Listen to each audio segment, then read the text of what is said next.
안녕하세요. 저는 쇼핑몰을 운영하고 있는 30대 후반 여성이에요. 처음에 사연을 쓸까 말까 한참을 망설였어요. 제가 제 이야기를 잘 하는 편이 아니거든요. 친한 친구한테도 힘들다는 말을 쉽게 못하는 스타일이에요. 그냥 혼자 속으로 생각하고 정리하고 결론 내리고 그렇게 살아왔어요. 그런데 이 일은 누구라도 붙잡고 하소연도 하고 싶고 너무 억울하기도 하고 어처구니가 없더라고요.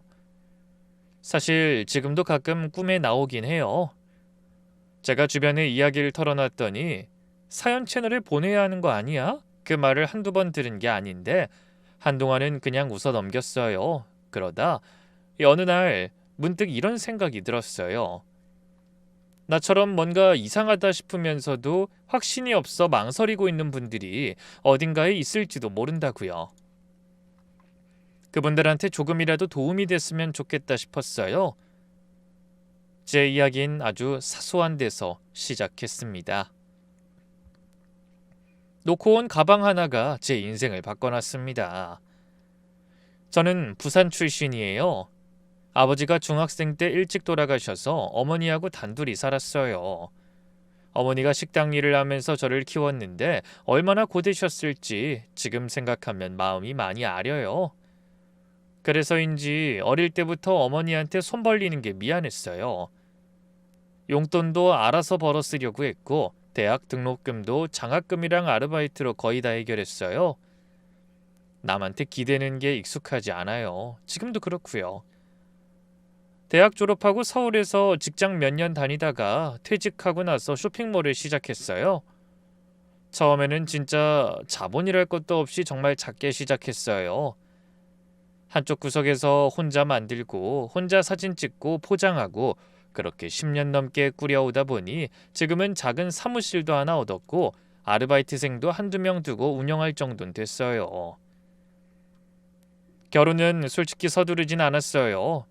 나이가 있으니 주변에서도 자꾸 이야기하고 누구보다 어머니가 간절히 바라고 있다는 걸 알면서도요. 제가 행복하지 않은 결혼은 하지 말자 그 생각이었거든요. 근데 30대 중반을 넘기니까 친구들도 다 결혼해서 없고 혼자라는 게 너무 외로운 거예요. 그래서 주변 소개를 거부하지 않기로 했어요. 그게 출발점이었죠. 남편 될 사람은 지인 소개로 만났어요. 첫 만남에서 딱 느낀 게 이 사람 필요 이상으로 잘 보이려 하지 않는다는 거였어요. 요즘 소개팅 나오는 분들 보면 이력서처럼 자기소개하는 분들 많잖아요. 그런데 이 사람은 그냥 조용히 밥 먹고 이야기 듣고 웃고 그러더라고요. 그게 오히려 믿음이 갔어요. 연애 초반에는 진짜 좋았어요. 제가 야근할 때 아무 말 없이 와서 포장 작업 같이 도와주고 무거운 택배 상자도 차에 실어주고 왜 그런 거 있잖아요. 말을 잘하고 그러진 않지만 옆에 묵묵히 있어주는 사람요. 딱 그런 느낌이었어요. 그런데 한 가지 패턴이 있었어요. 시어머니 전화가 오면 대화 중에도 조용히 자리를 피해 한참 통화를 하는 거예요. 처음엔 그냥 효자구나 했어요. 그런데 그게 한두 번이 아니라 밥을 먹다가도 영화 보다가도 심지어 중요한 이야기 하다가도 전화가 오면 나가더라고요. 한 번은 제가 물어봤어요. 어머니가 자주 전화하시네? 그러니까 그 사람이 웃으면서 그러는 거예요. 궁금한 게 있으면 나한테 잘 물어보셔서. 뭐 별거 아니야. 근데 이상하게 그 말이 마음에 오래 남았어요. 연애한 지 3개월쯤 됐을 때였어요. 사무실 근처에 자주 가는 카페가 있었는데 하루는 거기 사장님이 어느 날 저한테 슬쩍 이 이야기를 하더라고요. 은정씨, 저번에 저한테 이것저것 물어보고 간 분이 있었는데요. 누구요? 60대쯤 되셨나? 여자분인데 인상도 좋고 옷도 잘 차려입으신 분이었어요. 여기 쇼핑몰 사장이 은정씨 거 맞냐고 하더니 매출이 어느 정도 되냐, 사업 시작한 지 얼마나 됐냐, 사무실 임차 계약은 본인 이름으로 됐냐 막 이런 걸 물어보고 가시더라고요. 전 그 말을 듣고 잠깐 멈췄어요. 어떻게 생긴 분이었어요? 키도 좀 있고 머리 단정하게 올리고 말씀은 점잖게 하시는데 물어보는 게 구체적이라서 뭐 잘 모른다고는 했는데 혹시 누군지 짐작 가는 사람 없어요? 저는 모르겠다고 했어요. 그땐 진짜 몰랐거든요. 그런데 집에 오면서 계속 마음에 걸렸어요. 제 사업 매출을, 계약 명의를 물어보고 간 사람, 저를 아는 사람인데 직접 묻진 않고 주변을 돌아다니면서 캐묻는 사람. 그러다 그날 저녁에 핸드폰 사진첩을 열었어요. 남편의 사진들을 훑다가 남편 가족여행 때 사진 한 장을 찾았어요. 바로 다음날 카페에 들러서 사장님한테 핸드폰 화면을 보여드렸어요. 혹시 그때 왔다는 분 이분이에요? 사장님이 화면을 들여다보시더니 바로 이러셨어요. 어머, 이분이에요. 맞아요. 이분이셨어요. 저는 그 순간 속이 싸늘해졌어요. 예비 시어머니였어요. 그런데 그때는 그냥 넘겼어요. 장래 며느리 사업이 어떤지 미리 알아보고 싶으셨나 보다. 걱정이 많으신 분인가 보다. 그렇게 해요. 근데 나중에 알고 보니 카페만이 아니었어요. 사무실 건물 1층 편의점 사장님한테도 비슷한 것들을 물어봤고 사무실 유리 너머로 내부를 유심히 들여다보고 갔다는 얘기도 들었어요. 직접 들어오진 않았고 그냥 한참 들여다보다가 가셨대요.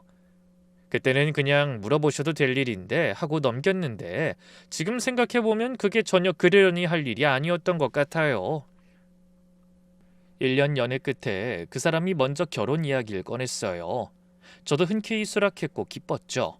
진짜로요. 그런데 약혼 소식 전화로 카페에 들렀더니 사장님이 웃으면서 이러시는 거예요.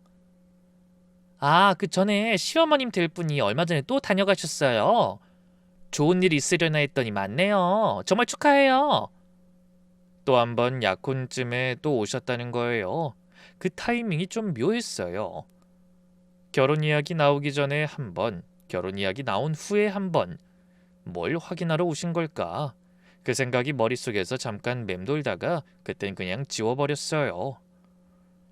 뒤에 남편한테 어머니가 사무실을 다녀가셨다는 이야기를 꺼냈더니 남편은 뭔가 잠깐 뜸을 들이다가 이랬어요. 어머니가 원래 좀 관심이 많아. 그냥 당신 일 잘하는지 보고 싶으셨던 거겠지. 그 말이 위로인지 경고인지 그땐 구분이 안 됐어요. 나중에 사건이 터지고 나서야 저는 그 장면들을 하나씩 다시 꺼내보게 됐어요. 어쩌면 처음부터 계획에 다 있었던 게 아닐까.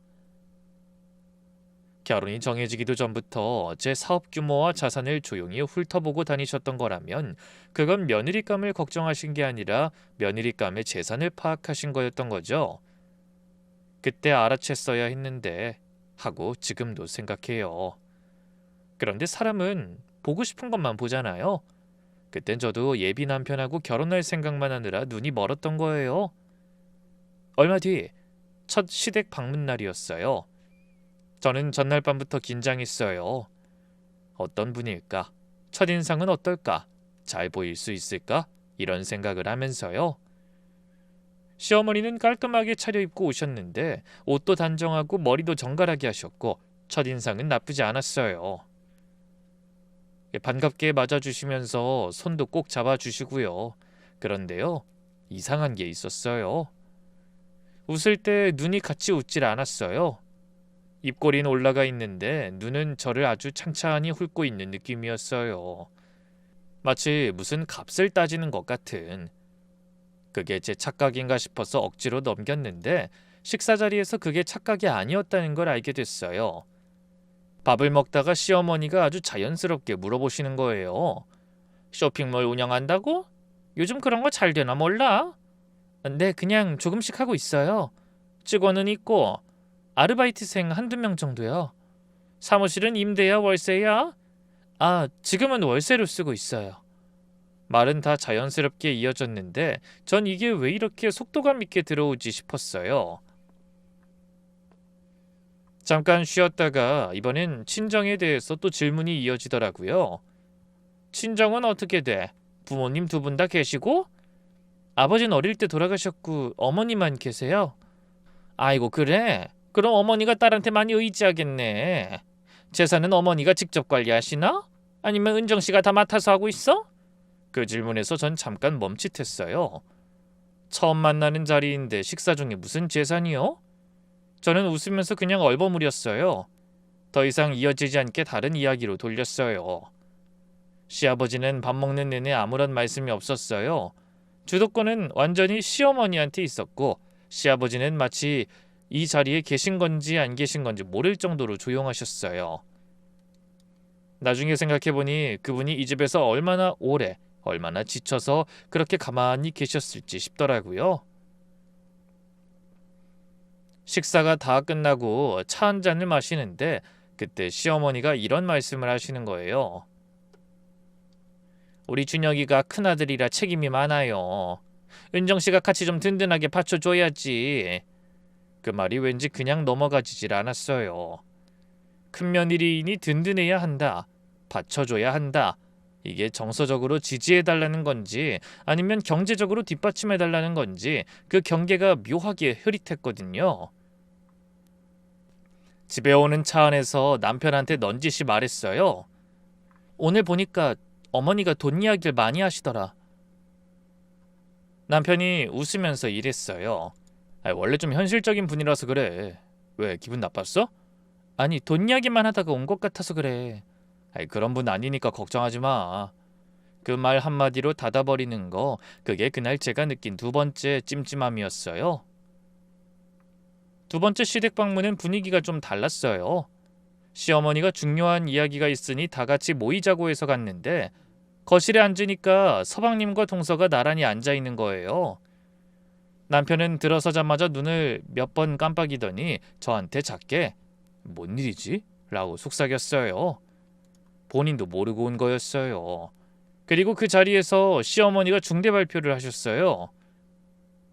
자, 준수랑 민지가 오늘부로 부부가 됐다. 식은 안 올리고 그냥 같이 살기로 했어. 전 그 말을 듣고 잠깐 멈칫했어요. 결혼식도 없이 혼인신고만요? 남편 얼굴을 봤더니 남편도 멈칫하는 표정이었어요. 반기는 건지 당황한 건지 모를 얼굴로 잠깐 굳어있다가 애써 웃으면서 잘 됐다고 했어요. 딱 봐도 그 자리에서 처음 들은 거였어요. 정작 당사자들 반응이 더 인상적이었어요. 서방님은 소파에 비스듬히 기대 핸드폰만 계속 만지작거리다가 시어머니 말이 끝나자 고개를 한번 끄덕였어요. 그게 다였어요. 이 결혼이란 인생의 결정을 발표한 자리치고는 너무 조용한 반응이었어요. 그래도 동서는 달랐어요. 볼에 홍조가 약간 오른 것 같으면서도 눈빛이 반짝거렸어요. 그리고 시어머니한테 살짝 다가앉으면서 어머니, 제가 같이 지내면서 이것저것 더 잘 챙겨드릴게요. 그 말이 이 결혼의 주된 동기가 뭔지를 어느 정도 설명해 주는 것 같았어요. 그런데 제가 진짜 놀란 건 따로 있었어요. 동서가 자리에서 일어나더니 부엌으로 들어가서 찬장을 척척 열어 컵을 꺼내고 냉장고를 열어 뭐가 있는지 확인하고 서랍에서 찻숟가락을 꺼내는 거예요. 아무런 망설임도 없이요. 어디에 뭐가 있는지 완전히 꿰고 있는 거예요.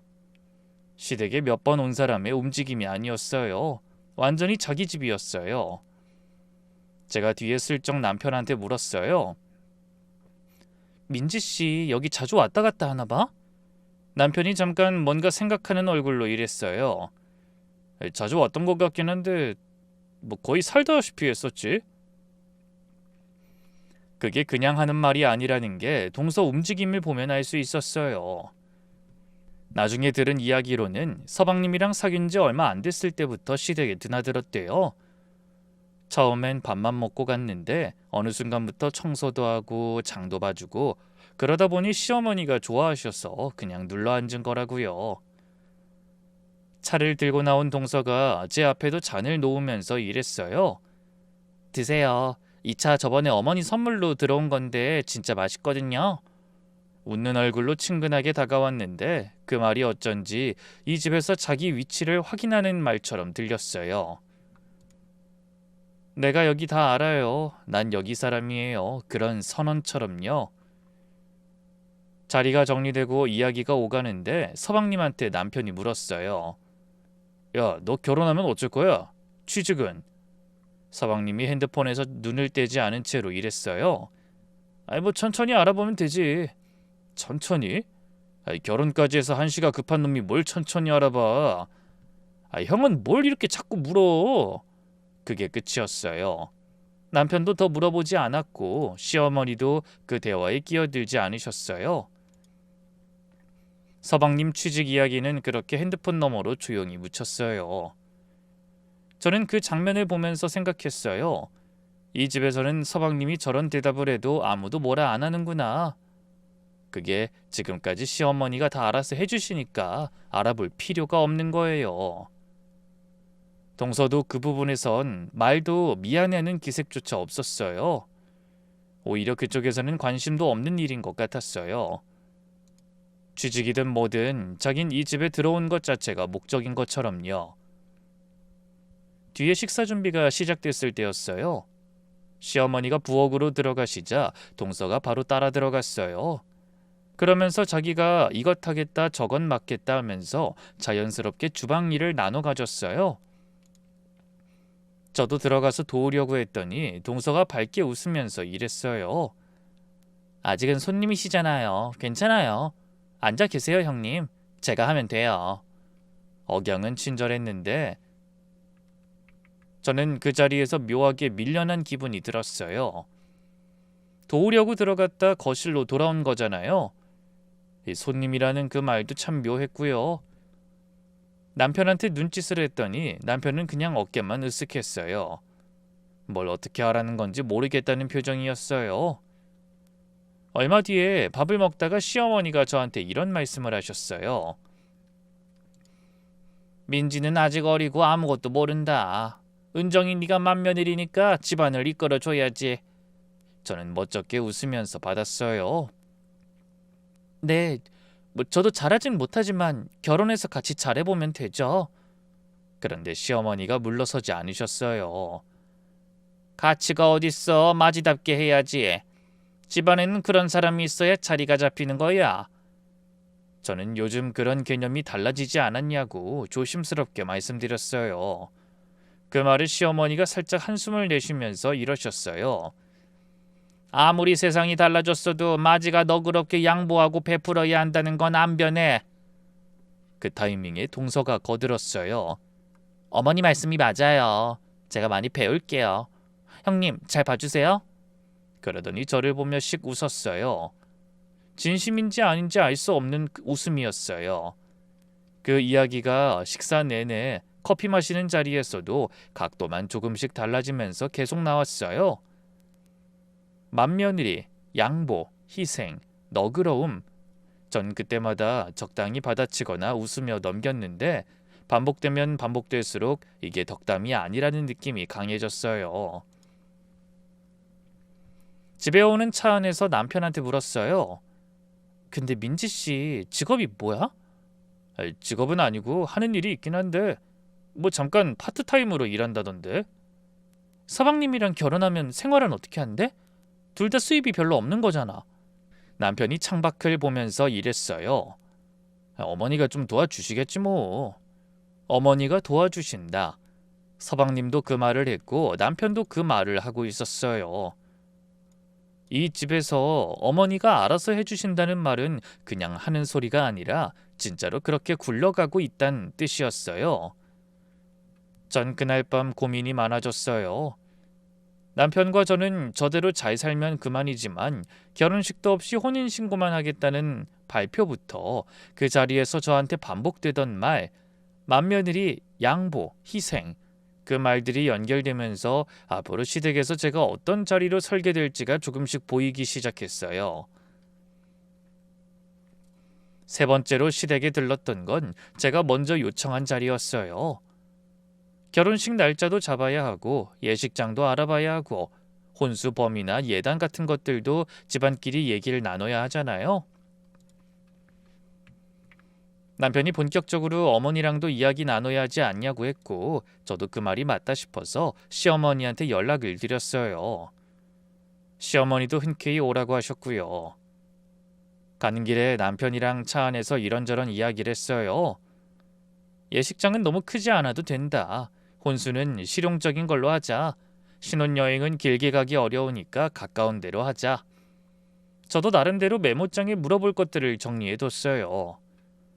예단 규모는 어떻게 할 건지, 양가 상견례 자리는 언제 잡을 건지, 신혼집 계약 일정은 어떻게 맞출 건지. 시댁에 도착하니 시어머니가 미리 저녁상을 잘 차려놨더라고요. 분위기도 부드럽고 자리도 편안했어요. 시아버지도 거실 소파에 앉아 계셨고요. 동서는 그날 놓아 있었어요. 그게 이미 익숙해져 버린 풍경이기도 했어요. 그때 남편이 먼저 운을 뗐어요. 엄마, 우리 이제 날짜도 잡아야 하고 이것저것 맞춰봐야 할 것들이 많아서. 시어머니가 고개를 끄덕이시면서 의자를 당겨 앉더라고요. 그래야지, 그래야지. 저도 메모장을 꺼내려고 가방에 손을 넣는데 바로 그때였어요. 갑자기 동서가 수줍은 표정을 지으면서 살짝 머뭇거리다가 이러는 거예요. 저 사실 임신했어요. 순간 공기가 달라졌어요. 시어머니가 손뼉을 치면서 아이고 어쩜 탄성을 지르셨어요. 그 반응이 너무 즉각적이었고 너무 크고 자연스러웠어요. 처음 듣는 소식을 들은 사람의 반응이라기보다는 기다리던 소식을 드디어 들은 사람 같은 반응이었어요. 순식간에 분위기가 싹 바뀌었어요. 시어머니가 동서 손을 꼭 잡더니 뭘 먹어야 하는지, 어떻게 조심해야 하는지, 입덧은 어떤지를 연달아 물어보기 시작하셨어요. 서방님은 멋쩍은 듯 머리를 긁적이며 웃고 있었고요. 저는 가방에서 손만 뺐어요. 메모장은 꺼내지도 못해보고요. 남편이랑 저랑 서로 말은 안 했지만 오늘 이야기하러 온 것들이 다 뒤로 밀렸다는 걸 둘 다 알았어요. 저도 그 자리에서 축하한다고 했어요. 그게 맞는 말이니까요. 근데 속으론 뭔가 정돈이 안 되는 기분이었어요. 우리가 결혼 이야기하러 온 건데 이 자리가 왜 이렇게 됐지 싶은 거예요. 시어머니는 흥분이 채 가라앉지 않은 목소리로 혼잣말처럼 이러셨어요. 얘들 신혼집은 어떡하지? 아기 낳으려면 넓은 집이 있어야 하는데. 서방님이 거기서 아무렇지도 않게 받았어요. 엄마가 다 알아서 해주겠지. 전 그 한마디에 잠깐 귀가 멈췄어요. 36살 남자가 직업도 없는 상태에서 아이가 생겼다는 발표를 한 자리에서 어머니가 알아서 해주신다는 말을 그렇게 자연스럽게 하는 거예요. 근데 그 말에 아무도 이상하다는 반응을 안 했어요. 이 집에서는 그게 당연한 말이었으니까요. 그나마 남편이 분위기를 수습하려는 듯 시어머니한테 말을 건넸어요. 엄마, 우리랑 이야기도 좀 해야 할 것 같은데. 날짜 잡는 것도 그렇고. 시어머니가 손을 살짝 드시면서 이러셨어요. 그래. 아니, 근데 그건 좀 이따 하자. 지금은 이 좋은 소식을 좀 즐기자고. 하지만 그 시간은 끝내 오지 않았어요. 그날 남은 시간이 온통 동서 임신 이야기로 채워지면서 저와 남편이 이야기하러 간 것들은 단 하나도 꺼내지 못했어요. 다시 집으로 오는 차 안에서 남편이 먼저 입을 열었어요. 오늘 이야기 하나도 못했네. 그러게. 긴 침묵이 흘렀어요. 남편이 핸들을 잡은 채로 이랬어요. 다음에 다시 얘기하면 되지 뭐. 저는 창밖을 보면서 고개만 끄덕거렸어요. 그런데 그날 밤 저는 좀 다른 생각을 했어요. 임신 발표 자리, 시어머니의 즉각적인 반응, 서방님의 대책 없는 말, 그리고 우리 이야기가 통째로 밀린 것. 이게 그냥 타이밍이 겹친 건지 아니면 원래부터 오늘이 그 발표 자리로 계획된 건지, 저만 이상하게 느끼는 건지 아닌 건지, 이 점들이 선으로 이어질 것 같은 느낌이 드는데 그 선을 정확하게 그리기엔 아직 뭔가 부족했어요. 그러면서 생각이 또 이어졌어요. 시어머니가 서방님 신혼집 얘기를 꺼냈는데 그럼 그 집은 누가 마련하는 걸까? 서방님은 백수, 동서는 파트타임. 그 돈은 어디서 오는 걸까? 진짜 시어머니한테 그 돈이 있긴 할까? 뭔가 계산이 서지 않는 게 마음에 걸렸어요. 맞지 않는 계산은 보통 어딘가 빠진 항목이 있기 마련이거든요. 그 무렵 남편이 신혼집을 알아보기 시작했어요. 퇴근길에 발품을 팔았는지 어느 날 저한테 연락이 왔어요. 오늘 집 하나 봤는데 꽤 괜찮아. 같이 한번 가볼래? 주말에 같이 가봤더니 역에서 도보로 10분 거리에 있는 빌라였는데 층도 적당하고 채광도 좋고 방 2개에 거실이 넓어서 저도 마음에 들었어요. 가격도 우리가 생각하던 범위 안에 들어왔고요. 둘이 나란히 서서 창밖을 보면서 이 정도면 괜찮겠다 이야기를 나눴어요. 그런데 남편이 시어머니한테 그 얘기를 한 모양이에요. 다음날 남편한테서 연락이 왔어요. 근데 엄마도 그 집 보고 싶다고 하시네. 전 살짝 멈칫했어요. 왜요? 속으론 그 말이 먼저 나왔어요. 집은 우리 둘이 알아보는 거잖아요. 시어머니가 왜 거기까지 오셔야지? 근데 그 말을 그대로 하기가 좀 못해서 괜찮으시면 같이 가셔도 된다고 했어요. 그렇게 주말에 셋이서 그 집을 다시 보러 갔어요. 어머닌 자기 집 보러 온 것처럼 정말 꼼꼼하게 보셨어요. 수도꼭지도 다 틀어보고 벽도 손으로 두드려보고 창문을 열었다 닫았다 하시면서 복도 폭이 좁다, 윗집 소음이 어떨지 모르겠다, 관리비가 얼마나 나오겠냐 물어보셨어요. 부동산 보는 눈이 있으신 건지 물어보시는 게 제법 구체적이었어요. 집을 보고 나오는 길에 시어머니가 공인중개사한테 이것저것 더 물어보셨어요. 저는 그 옆에 서서 가만히 듣고 있었어요. 어느 순간부터 시어머니가 집 보는 자리인지 우리가 집 보는 자리인지도 잘 모르겠더라고요. 남편은 그 옆에 그냥 따라다녔어요. 한 번씩 저를 보면서 눈빛으로 어쩌겠어 라는 표정을 짓기도 했고요. 집을 본 뒤에 시댁에 들러서 차를 한 잔 마셨어요. 집에 관한 이야기를 좀 더 이어갔어요. 시어머니는 그 집이 나쁘진 않은데 아직 결정하지 말고 다른 곳도 더 봐보라고 했죠. 발코니 방향이 마음에 안 든다. 동네가 앞으로 어떻게 될지 모른다는 이야기를 하셨어요. 저는 조심스럽게 말씀드렸어요. 전 그 정도면 괜찮았는데 저희 둘이서 좀 더 생각해 볼게요. 시어머니가 손을 저으면서 이러셨어요. 아이 됐어. 집은 내가 좀 볼 줄 안다. 내가 다시 알아볼게. 지금 급하게 결정하면 안 돼. 남편이 옆에서 말려도 시어머니가 딱 잘라서 말씀하셨어요. 준혁아, 내가 이쪽으로는 보는 눈이 있어. 집 계약하는 거 아무나 하는 거 아니다. 내가 설마 너희 살 집인데 그냥 두고 보겠냐. 남편이 더 말을 못했어요. 저도 그 자리에서 더 이어가지 않았어요. 이야기는 자연스럽게 다른 방향으로 흘러갔고 저는 저녁 먹기 전에 일어섰어요. 시어머니가 저녁 먹고 가라고 하셨지만 전 집에 할 일이 좀 있다고 했어요.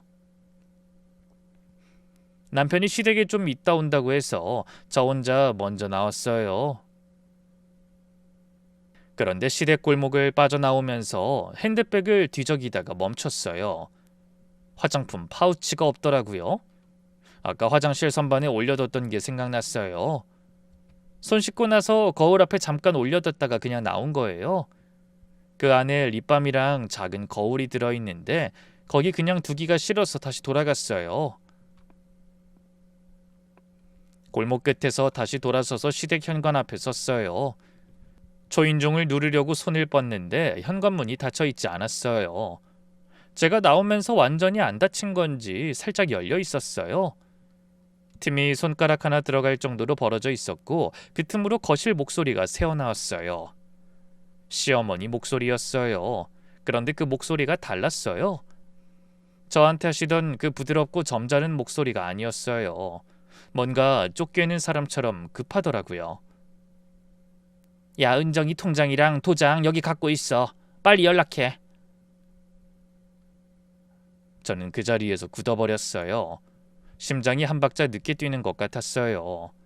그와 동시에 제 머릿속이 하얘지면서 동시에 차갑게 돌아가기 시작했어요. 잠깐만요. 제 통장이랑 도장이요? 저는 핸드백을 그 자리에서 열었어요. 손이 조금 떨렸어요. 가방 안쪽 지퍼주머니를 열었더니 화장품 파우치가 없어진 건 알고 있었는데 그 옆에 넣어뒀던 작은 파우치에 통장이랑 도장, 신분증 사본을 넣어둔 그 작은 파우치가 없는 거예요. 가방을 두세 번 다시 뒤져봐도 없었어요. 아까 화장실 갔다 올 때 핸드백을 잠깐 내려놨는데 그 사이 가져간 거예요. 안에서 시어머니 목소리가 계속 들렸어요. 아이 됐어. 은정이 통장이랑 도장 지금 나한테 있다니까. 이거 쓰면 되잖아. 잠시 침묵이 흘렀어요. 상대방이 뭔가 말하는 것 같았어요. 아, 이 정도 결정도 빨리 못해? 아, 기회가 지금인데 그러다 나중에 어떻게 되려고? 저는 그 순간 핸드폰을 꺼냈어요. 뭘 생각하고 당황할 시간이 없었어요. 지금 이걸 남겨야 한다, 그 생각 하나였어요. 그래서 핸드폰 녹음 버튼을 눌렀어요. 그리고 몸을 낮춰서 현관문 틈 가까이 핸드폰을 바닥에 내려놨어요. 최대한 소리가 잘 들어가도록요. 저는 벽에 등을 딱 붙이고 숨을 죽였어요. 야, 준수 집 계약이 먼저지. 은정이는 나중에 내가 잘 얘기하면 된다니까. 맏며느리가 집안 어른 말 들어야지 별 수 있어? 심장이 입 밖으로 나올 것 같았어요. 준수라면 서방님 이름이었어요. 그렇다면 이 계약은 우리 신혼집이 아니에요. 처음부터 서방님 집으로 생각한 거죠. 그것도 제 통장이랑 도장으로요. 그리고 시어머니는 나중에 저만 잘 구슬리면 된다고 하고 있어요. 저는 벽에 등을 붙인 채 눈을 감았어요. 귀에서 웅웅 소리가 났어요. 전화가 조금 더 이어졌어요. 전 끝까지 거기 서 있었어요. 핸드폰은 바닥에서 계속 녹음되고 있었어요. 시어머니 목소리가 작아지면서 다른 방으로 들어가시는 것 같았어요. 소리가 멀어진 뒤 저는 천천히 핸드폰을 집어들어 녹음을 멈췄어요. 파일을 확인하고 그 자리에서 잠시 서 있었어요.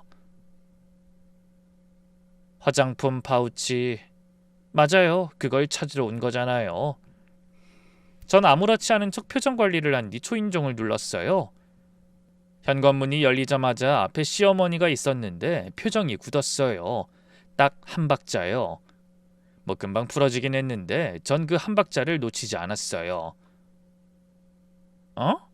왜 다시 왔어? 아, 제가 뭘 좀 안에 두고 왔어요. 아이, 그냥 전화하지. 준혁이가 이따 갖다 주면 되는데. 아, 그냥 골목 나오다가 생각나서요. 얼마 안 갔다 왔어요.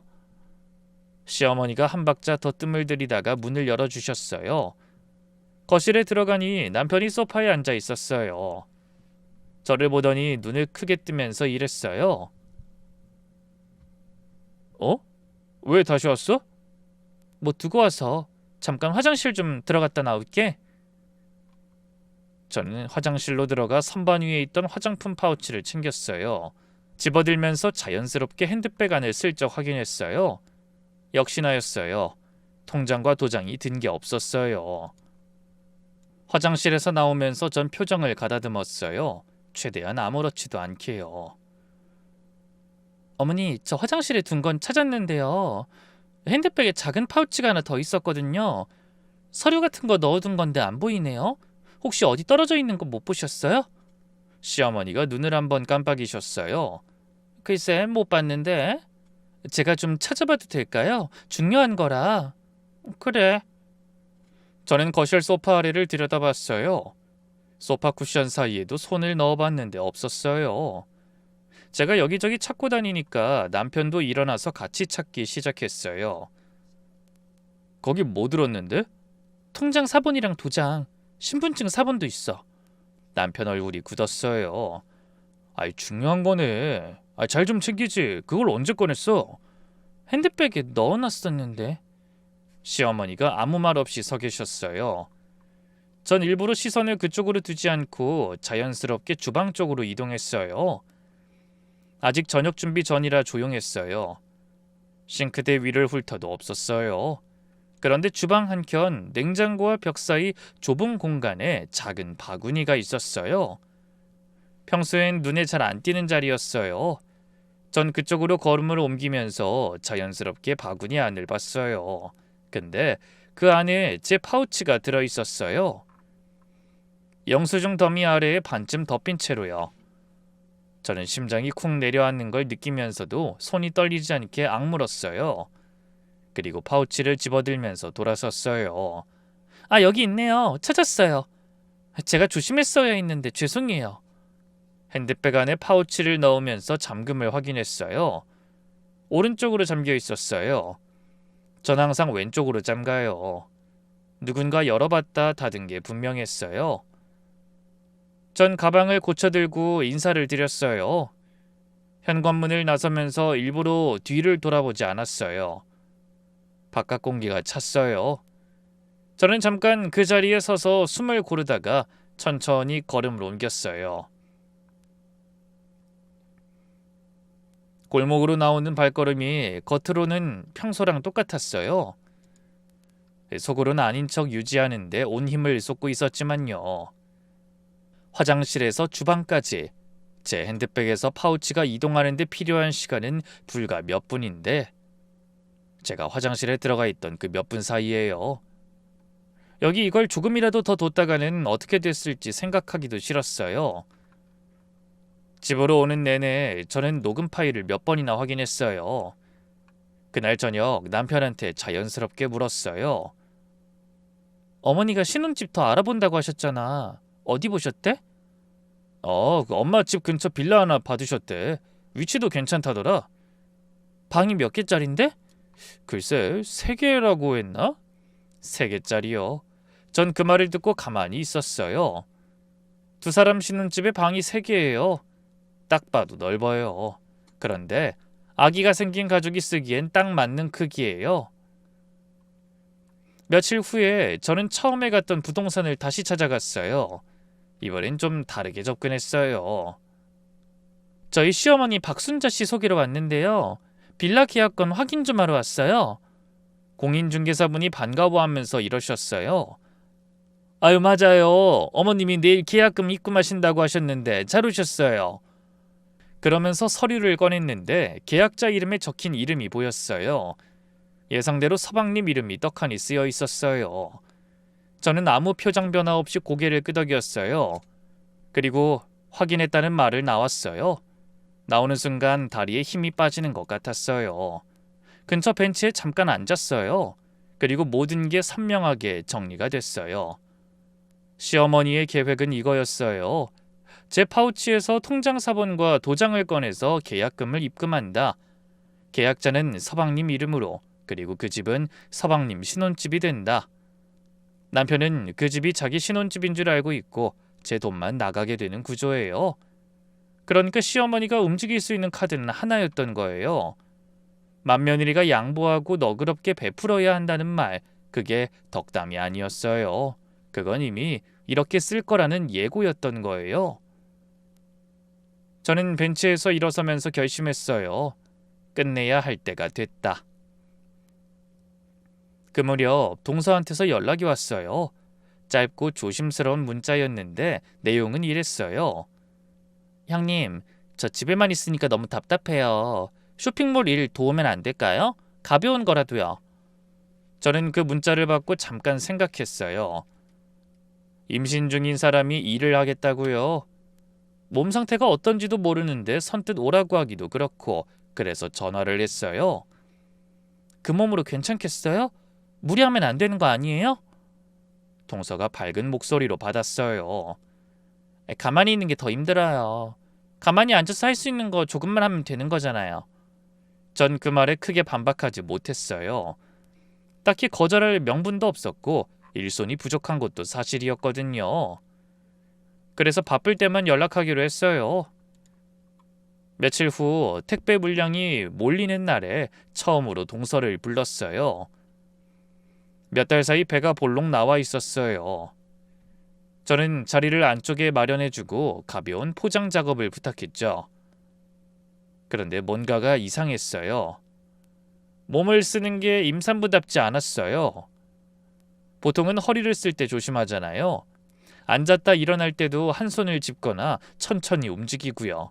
그런데 동서는 자리에서 훌쩍 일어나고 무거운 상자를 번쩍 들려고 하고 낮은 선반에 쪼그려 앉기도 했어요.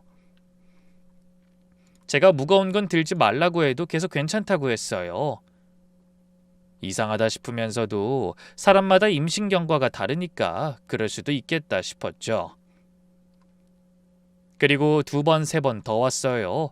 그때마다 비슷했어요. 힘든 기색도 없었어요. 일이 끝나면 저한테 살갑게 이것저것 물어보기도 하고 시어머니 이야기를 자연스럽게 꺼내기도 했어요. 그러던 어느 날이었어요. 동서가 다녀간 다음 날 함께 일하던 아르바이트생이 저한테 슬쩍 다가왔어요. 20대 초반 대학생이었는데 뭔가 말하려다가 망설이는 눈치였어요. 사장님, 저 드릴 말씀이 있는데요. 응? 뭐요? 어제 민지 언니가 나가서 담배 한 대 피우고 오자고 하더라고요. 그래서 갔다 왔거든요. 전 그 말을 듣고 잠깐 멈췄어요. 민지 씨가요? 네, 근데 임신 중이라고 들어서 혹시 사장님한테 말씀드려야 하나 싶어서요. 전 표정을 관리했어요. 그래요, 알려줘서 고마워요. 아르바이트생이 자리로 돌아가고 나서 전 잠시 멍하니 앉아 있었어요.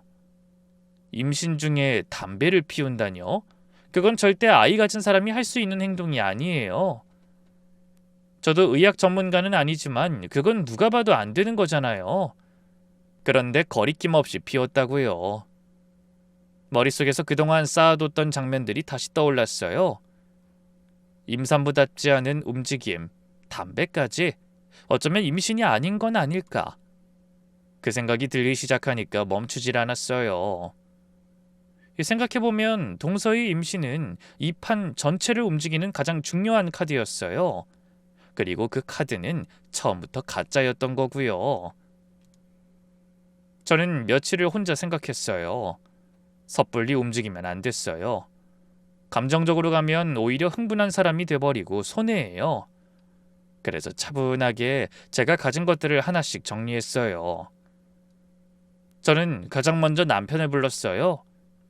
처음엔 남편은 제 이야기를 들으면서 계속 고개를 저었어요. 아니, 그게 말이 돼? 엄마가 그랬을 리 없어. 그럼 이 녹음부터 듣고 말해.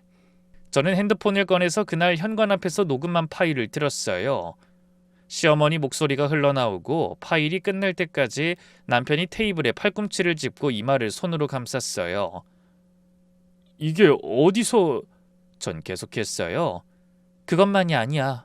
부동산에도 가봤더니 어머니가 계약금 다음날 입금한다고 했대. 며느리 통장에서 보낸다고. 그리고 계약서에 적힌 이름이 서방님 이름이었어.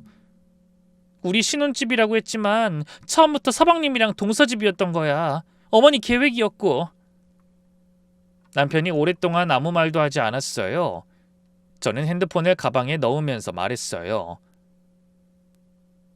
이걸 듣고 나서 어떤 결정을 할진 당신이 선택해. 난 나대로 갈 거니까. 저는 자리에서 일어섰어요. 남편이 잡으려다 멈췄어요. 제 눈빛을 봤을 거예요. 말려도 소용없다는 걸 알았겠죠? 저는 카페를 나와 시댁 현관 초인종을 눌렀어요. 시어머니가 문을 열더니 저를 보는 순간 표정이 굳으셨어요. 반가운 표정이 아니었어요. 뭔가를 직감하신 것 같았어요. 은정아, 연락도 없이 왜? 어머니, 저 드릴 말씀이 있어서요. 전 거실로 들어갔어요. 시아버지가 소파에 앉아 계셨어요. 절 보시더니 조용히 일어나 방으로 들어가셨어요. 이 집에서 뭔가 터질 것 같은 공기를 오래전부터 느껴오신 분이라 이미 아셨던 것 같아요. 시어머니가 제 맞은편에 앉으셨어요. 저는 먼저 말했어요. 어머니, 저 다 알고 있어요. 시어머니 표정이 한 박자 굳었어요. 뭘 안다는 거야? 어머니가 계획하신 거요. 처음부터 다 얘기할게요. 어머닌 제가 인사 오기 전부터 제가 하는 사업을 알아보셨어요. 카페 사장님한테도 물어보셨고 사무실 유리 너머로 들여다보고 가신 것도 다 알고 있어요. 결혼이 결정되기도 전부터요. 시어머니가 입을 열려다 닫으셨어요. 맏며느리가 양보해야 한다, 베풀어야 한다. 같은 이야기를 처음 만난 날부터 반복하셨어요. 그게 덕담이 아니었다는 거 이제는 알아요. 제가 들어오면 어떤 역할을 해야 하는지를 미리 심어두신 거잖아요. 시어머니가 팔짱을 끼셨어요. 은정아, 그건 오해해, 어머니. 전 목소리를 낮췄어요. 제가 화장실 다녀오는 사이에 제 파우치 주방 바구니에 옮겨두셨잖아요. 그리고 그날 현관 앞에서 어머니 통화하는 것도 다 들었어요. 준수집 계약이라고. 저한테는 나중에 말하면 된다는 식이었잖아요. 시어머니 얼굴이 하얗게 변하더니 아무 말도 못했어요. 저는 계속했어요. 어머니 계획이 어떤 건지 다 알아요. 제 돈으로 서방님하고 동서 신혼집 마련하려 하셨던 거예요. 임신이 그 명분이었고요. 그리고 제 허락 없이 제 도장까지 가져다 쓰시려고 한 거, 그건 단순한 문제가 아니에요. 제 재산을 제 동의 없이 움직이려 하신 거라고요. 시어머니 눈가가 파르르 떨렸어요. 그 순간이었어요. 현관문이 쾅 열렸어요. 동서는 집안에 들어온 순간부터 얼굴이 빨갛고 숨이 가빴어요. 눈빛이 반짝거렸어요. 뭔가 아주 신나는 일이 있는 사람의 표정이었어요. 저와 시어머니 사이에 싸늘한 공기 같은 건 전혀 눈치채지 못한 것 같았어요. 동서가 시어머니한테 달려가다시피 하면서 이러는 거예요. 어머니, 저 오늘 가구 매장 다녀왔어요. 소파 진짜 좋은 거 봤거든요. 사진 찍어 왔는데 저희 집 거실에 놓으면 딱이겠죠? 전 그 말을 들으면서 잠깐 굳었어요. 임신 중인 사람이 가구 매장을 신나게 돌아다니고 있었어요. 그것도 혼자서요. 동서가 핸드폰을 꺼내서 사진을 보여주려는데 전 조용히 입을 열었어요.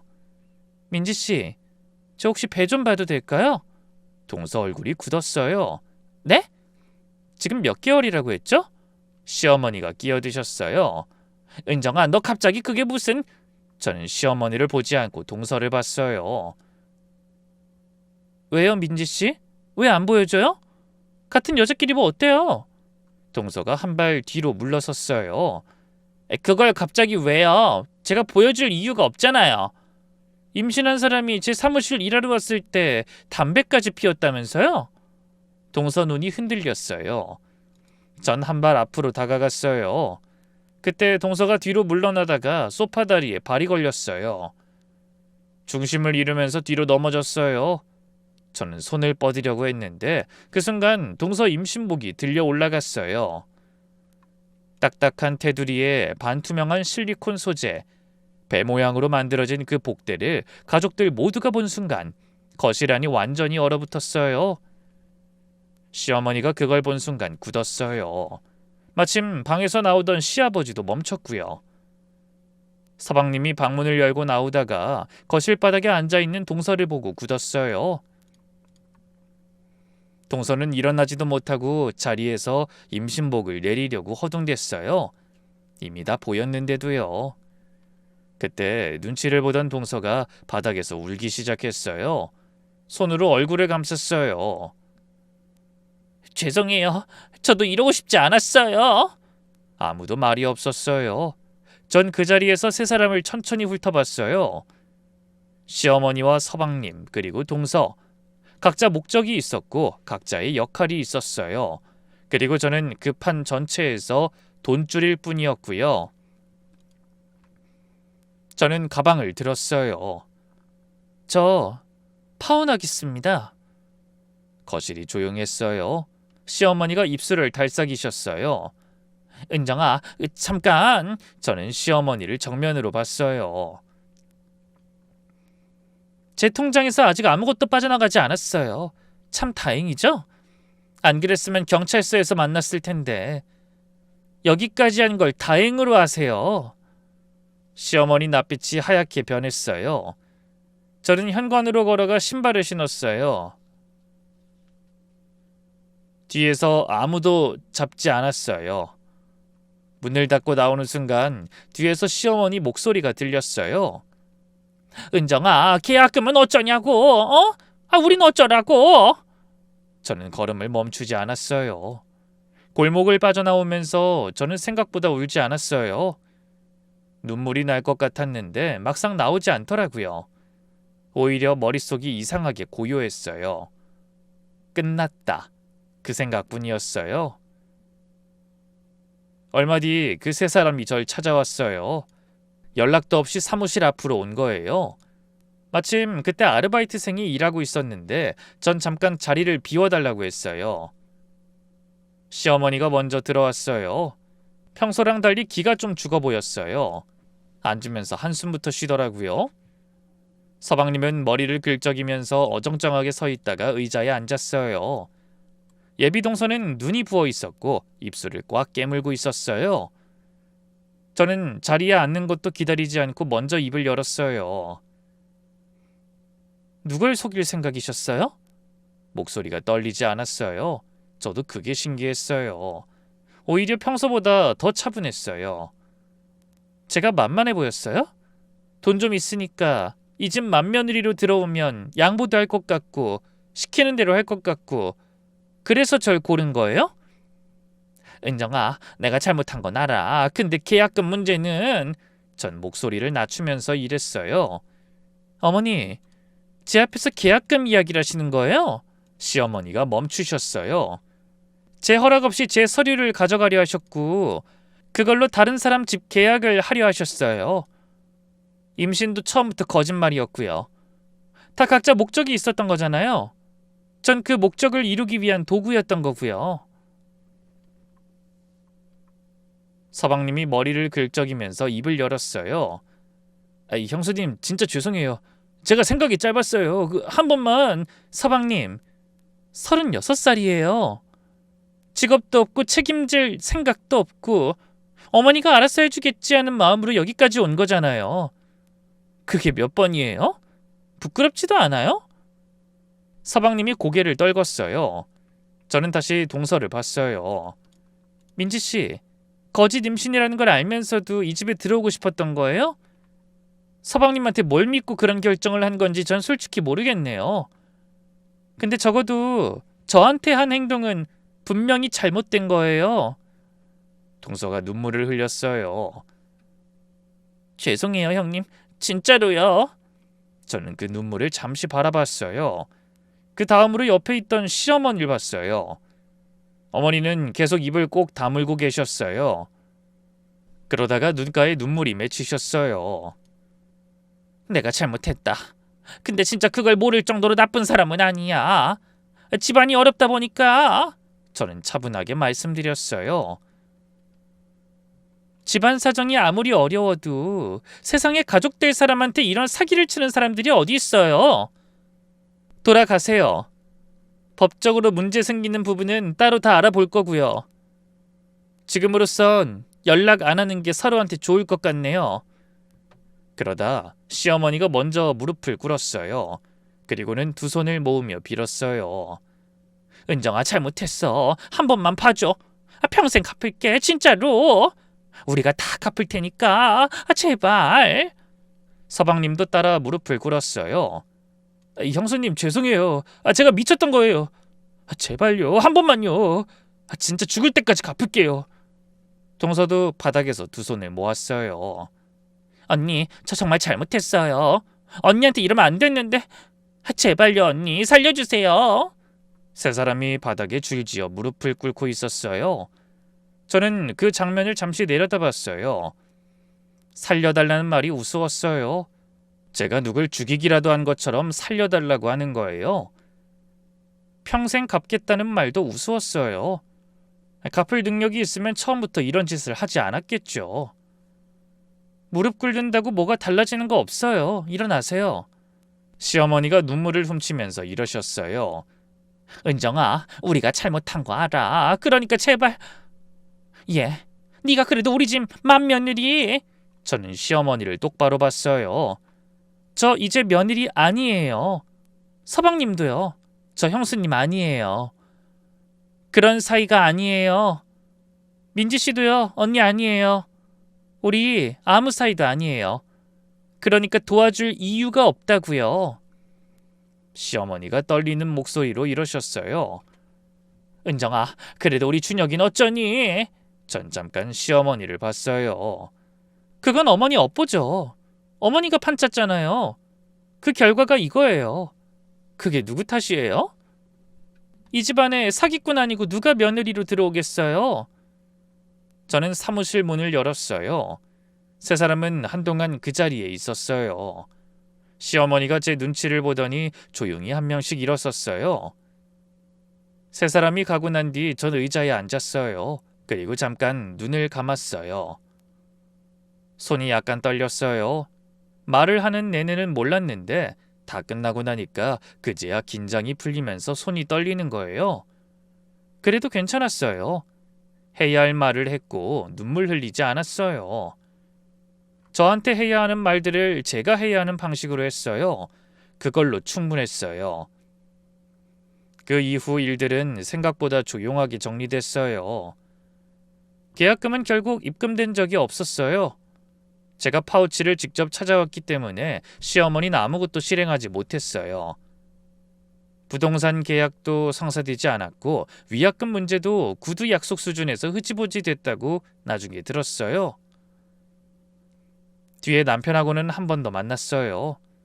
남편이 먼저 연락을 해왔어요. 한 번만 더 이야기하면 안 돼? 그날 남편이 이런 말을 했어요. 엄마가 잘못한 거 맞아. 나도 알아. 근데 어머니를 완전히 등질 순 없잖아. 네가 조금만 더 이해해 줄 수 없어? 저는 그 말을 듣고 잠깐 창밖을 봤어요. 지금 나한테 이해를 바라는 거예요? 처음부터 난 이 집에서 돈줄로 설계된 사람이에요. 그걸 알고 나서도 이해하면서 들어갈 순 없어. 남편이 아무 말도 하지 않았어요. 그래, 당신은 나쁜 사람 아니야. 그냥 어머니 앞에서 작아지는 사람인 거지. 그게 결혼 전엔 안 보였는데 이젠 보여. 그리고 그걸 탓하는 게 아니라 난 그 옆에서 행복하게 살기가 어렵겠다는 거야. 미안해. 그 자리에서 우린 길게 이야기하지 않았어요. 헤어지는 자리는 오히려 짧았어요. 주차장 앞에서 인사를 하고 각자 다른 방향으로 걸어갔어요. 돌아보지도 않았어요. 잠깐 그 사람이 돌아봤는지도 모르겠는데 전 계속 앞만 보고 걸었어요. 서방님과 동서는 그 이후로 어떻게 됐냐고요? 나중에 풍문으로 들었어요. 집은 결국 못 구했고 서방님은 시댁으로 들어갔고 예비 동서는 그 이후로 시댁 출입이 뜸해졌다고요. 둘이 어떻게 됐는진 정확hin 몰라요. 그리고 솔직히 알고 싶지도 않았어요. 시아버지한테서 딱 한 번 연락이 왔어요. 짧은 문자였어요. 잘 살아라. 고생했어. 전 그 문자를 한참 들여다봤어요. 그리고 답장을 보냈어요. 건강하세요. 시아버지는 그 긴 시간 동안 말 한마디 없이 얼마나 많은 것들을 참고 보고 계셨을지 그게 마음에 걸렸어요. 저는 그 이후 사무실 일에 더 집중했어요.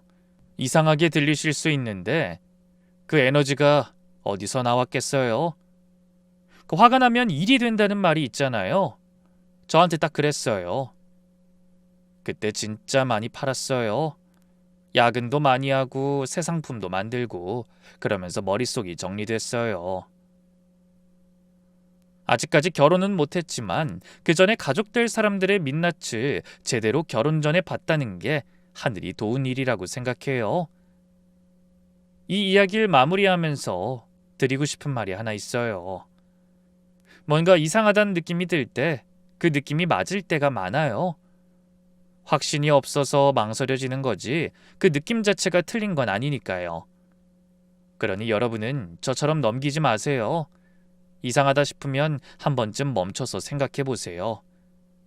그리고 지금 비슷한 상황에 놓인 분들이 계시다면 꼭 용기 내세요. 감정보다는 증거가 먼저예요. 차분하게 기록하면서 확인하세요.